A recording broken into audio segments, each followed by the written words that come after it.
Every single thing that you say is wrong with you, you say it has something to do with a man that was in your life. Yet you turn around and you do the same thing, if not worse, and you teach your daughters to be a reflection of you. You know you're not worth nothing. You know you don't deserve a good man, yet you go into the church and you pray every single day for God to send you this ideal man. Why would you want to ruin his life like that if you loved him? See, men are even mindful enough in most situations. Obviously, you're always going to get an anomaly, but most black men are good men. They take care of their kids. They go to work every day. They take care of business. And we don't get celebrated or heralded because the loudest ones in the rooms are the ones that y'all championing. The guy that you say is your baby daddy. It's a fact. At what point, since you are such a leader, are you going to take accountability and responsibility for who you are? Because I thought that leaders first look in the mirror and take responsibility for who they are before they start holding other people accountable. It's called getting the beam out of your own eye. So if you are a leader, why are you always playing the blame game? Because complaints go up, not down. If you're such a leader, then how come you can't take responsibility for the circumstance that you find yourself in? How are the ones that are supposed to be leaders, if you say that you're a leader, my lady, why are you in last place in every statistical category, including student loan debt, least married, biggest baby mamas? And then you want to get mad at me for calling it out. Don't get mad at me. Get mad at the census. Get mad at the FBI for their labor and bureau statistics that they're providing us. Get mad at blackdemographic.com.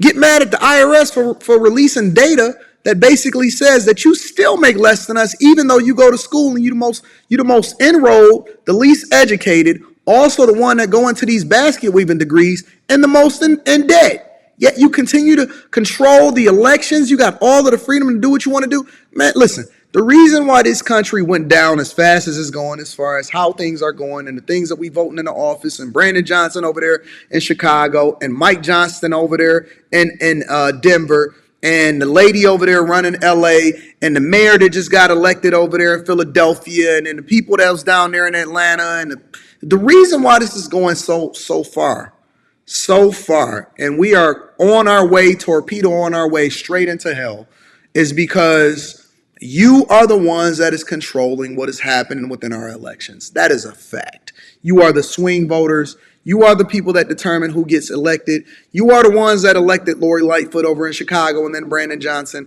You are the ones that turn up, turn out, and then pick the things that's the worst for us. You do not, under any circumstance, want to get under our covering. You do not want to be quiet for 5 seconds. You always want to have your voice heard. You always want to participate in every single conversation. We then give you a voice. Jeezy put Nia Long on there, and it's still not enough for you. Let me ask you a question. What do you want?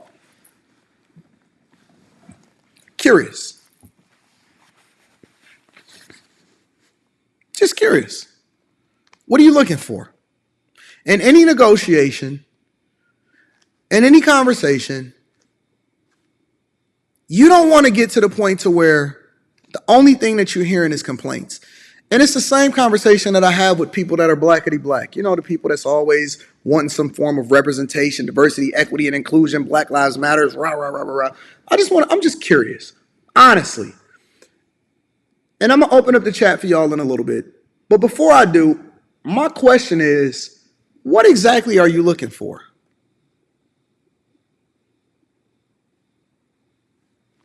I'm going to read that super chat shortly. Shout out to Google Earth. What is it do you want? Do you want a man? You want us to lead, or you want us to be quiet, or you want to be able to do what you want to do, and then you want us to come and pick up the pieces and send for you? You want to go and have sex and have children with men that are worse for you, and then we supposed to forgive you and then pick up the pieces? What exactly are we supposed to do? I'm just curious. Good black man, educated, financially stable, No torture, no trauma, no none of that, no issues, no felonies, no nothing of that. Listen, think about this for a second, y'all. Just put it in perspective, y'all. Honestly. I'm the prototype, right? I honestly believe that God sent me to be the prototype, meaning that I am a masculine male that has never been to jail. I am the opposite of everything that they say is wrong with the black community. Literally. I mean, in every single way, I am the opposite of everything that they say is wrong with the black community. Father, never abandoned anybody, married for 2 decades at an early age, both mother and father in the home, came from the inner city, from the ground, from the mud in Detroit, got it out the mud, pulled myself up by my bootstraps, no debt, help my people, donate, don't get in no trouble, don't get in no fights, largely considered a nerd, right? I am the one that is best suited of anybody on the internet that has a voice or a large platform that is a representation of what we want our households and communities to be. I am the prototype of it. They can't say anything about me to then diminish what it is that I'm saying by attacking what I represent or how I live my life. For all of your leaders in yesteryear, they have been able to pick them apart by saying, well, he not married, or how can he talk to me about this, or he not even in his kid's life, or he have to fight for his kids and he not fighting for his kids, or this is what's wrong with him, or he had daddy issues and his daddy wasn't there, or his mama wasn't there and she was abusive. No, in every single way, I am literally a reflection of what we want the black community to be. I haven't even left my city. I can live and move anywhere I want to in the United States of America or abroad. I have my passport all stamped up, and I am right here, pillar of my community, hiring, mentoring, hired more black women than I've hired black men. And guess what? Guess what? They come after me with pitchforks and fire and brimstone, and they hate me.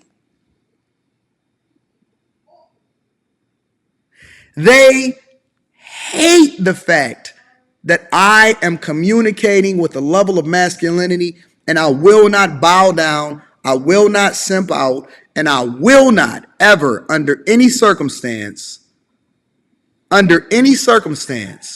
bow the knee to their feminist ways. God-fearing, take my family to church, know the word, the Bible. Even when I was raised, when I was coming up, it was important for us to be saved, sanctified, filled with the Holy Ghost, was raised in a Pentecostal church. In every single category of what we want our community to look like, as far as what we stand on and how we raise our family and how we stick together and how we build wealth and how we give and donate to the community and how we mentor the young guys and how we actually show what a successful person is supposed to look like, doing it the right way, they would love to come after me, but they can't. Only it is not because I'm so great, it's because God prepared me for what it was that you were going to do, and they hate it. They hate the fact that they can't come after me and point to any one specific thing that I'm doing wrong, and that shows you how rebellious, how haughty, how evil, how chameleon-like these people are.